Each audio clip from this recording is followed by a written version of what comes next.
A theory isn't proof that it can be done, Mr. Fogg. But the itinerary provided by Ralph in his article proves that it can be done. Well, First destination, Paris. Then on to Brindisi, and after that to the Suez Canal, by which time 7 days will have elapsed. Through the canal to India, arriving in Bombay on the 13th day. From there, 3 days by railway to Calcutta. Then another 13 days to cross the sea and reach Hong Kong. From Hong Kong to Yokohama, 6 days. From Yokohama to San Francisco, 22 days. 7 more from San Francisco to New York by rail across America. And finally, from New York to London. Which takes how long, Mr. Fogg? 9 days, sir. A total of 80 days. Amazing! What? I see now that it actually can be done. Oh. Are you all right, Lord Guinness? Quite all right. stuff and nonsense, Fogg. All you've proven is that your finger can go around the world in 80 days. No one is actually capable of accomplishing such a thing, unless Lord Guinness would like to give it a try. Me? That's not fair. You know I'm too old to do that sort of thing. Gentlemen, I shall prove it can be done. You? Eh? I will travel around the world in 80 days myself. Oh. Well, really. And I say it can't be done. I say, Mr. Fogg. I believe you're wrong, Sullivan. Oh,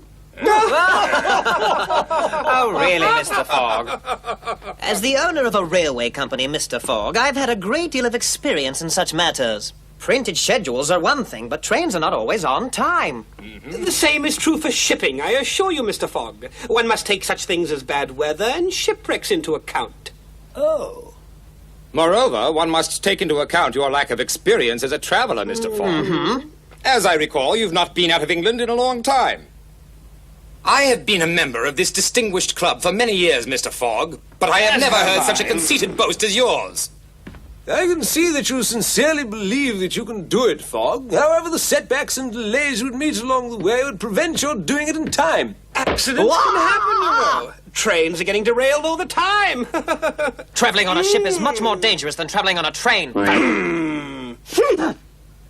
There are also bandits and pirates to be taken into account. So true, Mr. Weston. Some of my ships have simply vanished, their crews with them. You see? Nevertheless, I have every intention of proving that it can be done.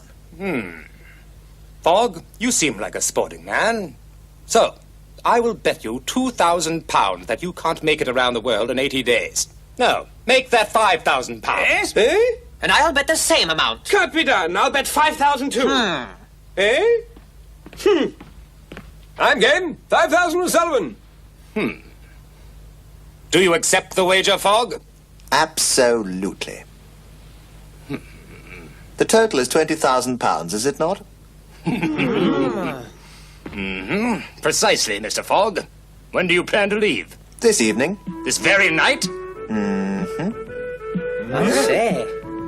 There's a train leaving Charing Cross Station at 8:45 this evening, bound for Dover and Calais, and I intend to be on it. But before I leave, let's settle the terms, shall we? This is the 2nd day of October, which means that I must return to London no later than the 21st of December. I shall travel around the world and return to this very room by 8:45 p.m. that evening. Gentlemen, are we agreed? Agreed. And if you haven't returned by that time, you'll owe each of us £5,000. Is that correct? That's correct, Mr. Sullivan. Gentlemen, half of my entire fortune will be yours.